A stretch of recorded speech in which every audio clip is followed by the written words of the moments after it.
नमस्कार मैत्रिणींनो, आज मी तुम्हाला एका ब्लाऊजवरून दुसऱ्या ब्लाऊजचे माप कसे काढायचे आहे ते मी तुम्हाला या व्हिडिओमध्ये शिकवणार आहे।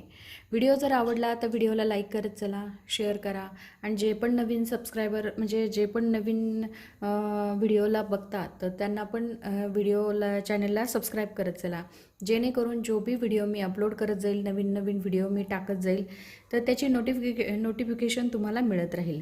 त्यासाठी तुम्हाला काय करावं लागेल, माझ्या चॅनलला सबस्क्राईब पण करावं लागेल आणि त्या शेजारी जे बेल आयकन असतं त्यावर पण क्लिक करावे लागेल की जे व्हिडिओ मी अपलोड करेल तर पहिला नोटिफिकेशन तुम्हाला मिळत जाईल। आता चला आपण बघूया की एका ब्लाऊजवरून दुसऱ्या ब्लाऊजची माप कशी काढायची। आता हे बघा, ज्यावेळेस आपण एका ब्लाऊजवरून दुसऱ्या ब्लाऊजचे माप काढतो तर आपल्याला हे जे ब्लाऊज असतं, जे परफेक्ट ब्लाऊज येतं, जसं मेजरमेंट आपली व्यवस्थित आहे किंवा जो कस्टमरचा ब्लाऊज असतो किंवा जो आपला स्वतःचा ब्लाऊज असतो, शक्यतो जे नवीन शिवणारे असतात तर आपण पहिलं काय करायचं असतं, आपल्या स्वतःवरच ब्लाऊजची ट्रायल करायची, जेणेकरून आपल्या लक्षात येऊन जातं की आपल्याला नेमकं कुठं चुका होतात। कारण काय होऊन जातं, ज्यावेळेस आपण डायरेक्ट दुसऱ्यांची ब्लाऊज कटिंग करतो त्यावेळेस आपल्या लक्षात येत नाही की आपली ब्लाऊजची कटिंग कशी असते, कुठं फिटिंग व्यवस्थित येते, कुठं फिटिंग बसत नाही। तर जर आपला व्यवस्थित फिटिंगचा ब्लाऊज जर असेल तर त्यावरूनच आपल्याला माप काढायची आहे आणि पहिल्यांदा आपल्याला स्वतःच्या ब्लाऊजवर म्हणजे आपल्या लक्षात येऊन जाईल आपली शोल्डर उतरतो, गळा उतरतो किंवा मोंढ्यामध्ये आपल्याला थोडासा टाईट होतो किंवा कटोरी आपली छोटी येते, नेमकं काय प्रॉब्लेम येतात ते आपल्या लक्षात येऊन जातात, त्यावर आपण ते बदल करू शकतो। आता हे बघा, मी तुम्हाला एका ब्लाऊजवरून दुसऱ्या ब्लाऊजची मापं कशी काढायची आहे ती सांगते। आता ज्यावेळेस आपण ब्लाऊजची मापं काढतो, जो परफेक्ट ब्लाऊज आपण घेतला तर आपण काय करत असतो, हे शोल्डर जे आहे ते व्यवस्थित ठेवायचे आणि सरळ ब्लाऊज जो आहे तो ताट करून घ्यायचा। घेतल्यानंतर पाठीमागच्या साईडनी आपल्याला काय करायचं आहे, ब्लाऊजची उंची काढून घ्यायची। आता ब्लाऊजची उंची काढताना काय करायचं, ब्लाऊज जो आहे थोडासा ओढून घ्यायचा, जेणेकरून जसं म्हणतो आपण थोड्याशा जर अशा घड्या पडलेल्या असतील तर त्या घडी पण आपण त्या पद्धतीने थोडासा ब्लाऊज जर ओढून घेतला तर 13.5 इंच आपल्या ब्लाऊजची उंची येते। आता 13.5 इंच जर आपल्या ब्लाऊजची उंची येते, अस्तरचा ब्लाऊज जर असेल तर तुम्ही 14 इंच घेऊ शकता आणि साधा ब्लाऊज जर असेल तर तुम्हाला 14.5 इंच घ्यायची, म्हणजे 13.5 उंची येते तर आपल्याला 1 इंच यामध्ये मिळवायचं आहे आणि अस्तरचा ब्लाऊज असेल तर आपल्याला अर्धा इंच मिळवायचं आहे। आता हे ब्लाऊजची मापं जे आहे ते आपल्याला एका कागदावर व्यवस्थित लिहून ठेवायची।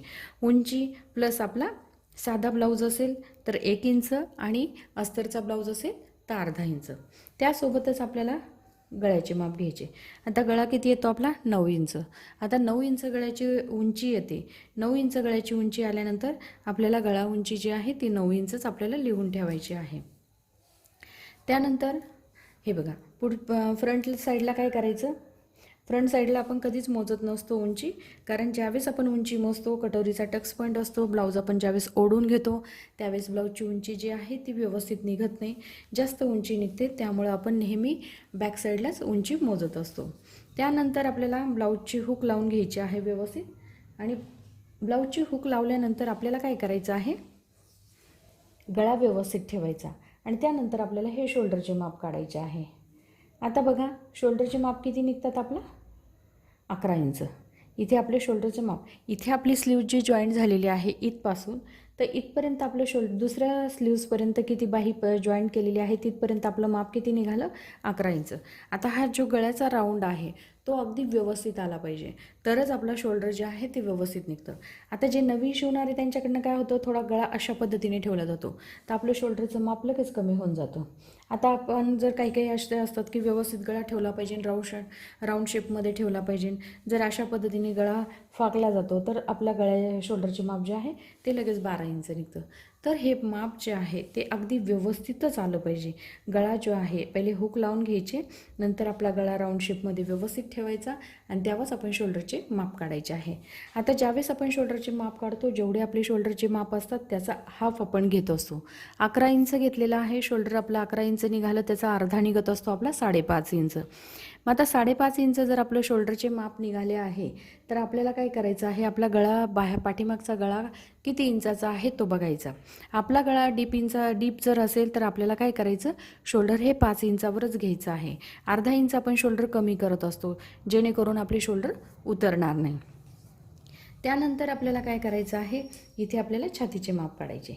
आता छातीचे माप काढताना हे अशा पद्धतीने काढायचे.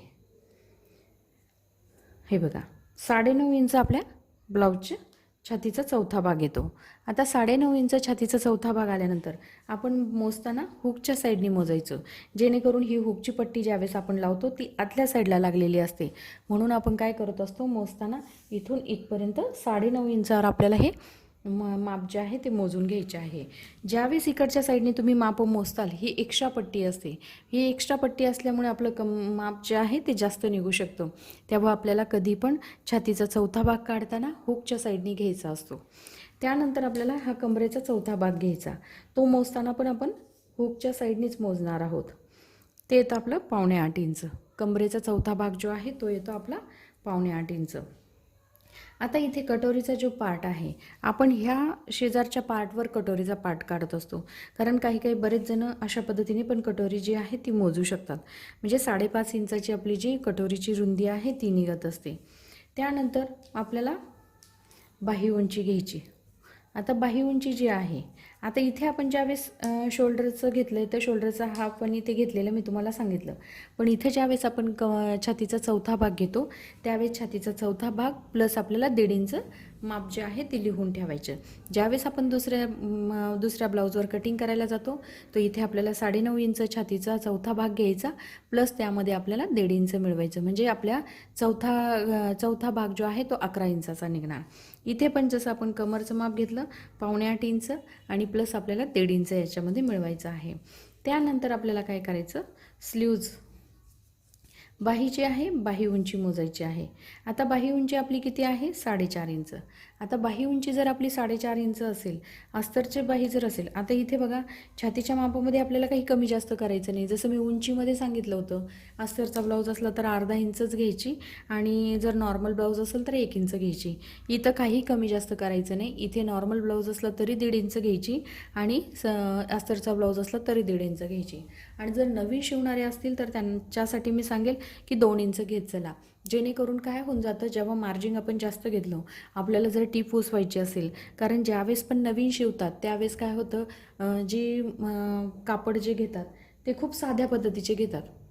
मग त्यामुळं काय होऊन जातं, आतल्या साईडला जे आहे ते धागे निघत चालतात. आता आतल्या साईडला धागे जर निघत चालले तर आपण काय करतो, चुकल्यानंतर आपण हे धागे जे आहे ही परत टीप खोलतो. खोलल्यानंतर ते थोडंसं खराब झाल्यावर आपण हे निघालेले धागे परत थोडेसे कट करतो. त्यासाठी वाढव कपडे जेव्हा नवीन शिवणारे असतात त्यांनी थोडं वाढव मार्जिन घेतलेलं असलं तर अगदी चांगलंच. त्यानंतर आपल्याला बाही उंची घेतल्यानंतर यामध्ये अस्तरचं ज्यावेळेस ब्लाऊज असतो त्यावेळेस आपल्याला अर्धा ते 1.5 इंचच यामध्ये एक्स्ट्रा मिळवायचं आहे उंचीमध्ये. आणि जर नॉर्मल ब्लाऊज असेल, साधा कपड्याचाच आपल्याला कापडाचा ब्लाऊज शिवायचा असेल तर त्यामध्ये तुम्हाला 1.5 इंच एक्स्ट्रा घ्यायचं आहे. आता ह्या छातीच्या मापानुसार आपण हा मोंढा काढत असतो आणि त्यावेळेस जसं म्हणतो छातीच्या मापानुसार ज्यावेळेस आपण मोंढा काढतो आणि ज्यावेळेस आपण मोंढ्याचे माप घेतो तर ते क्रॉसमध्ये आपण हे बाहीची रुंदी काढत असतो.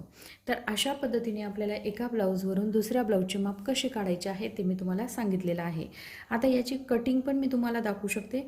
आता मी तुम्हाला हे सध्या फक्त एका ब्लाऊजवरून दुसऱ्या ब्लाऊजचं माप जे आहे की किती एक्स्ट्रा मार्जिन घ्यायचं, उंचीमध्ये किती मिळवायचे, अस्तरच्या ब्लाऊजमध्ये किती घ्यायचं, नॉर्मल ब्लाऊजमध्ये किती घ्यायचं, हे मी तुम्हाला या व्हिडिओमध्ये आज शिकवलेलं आहे.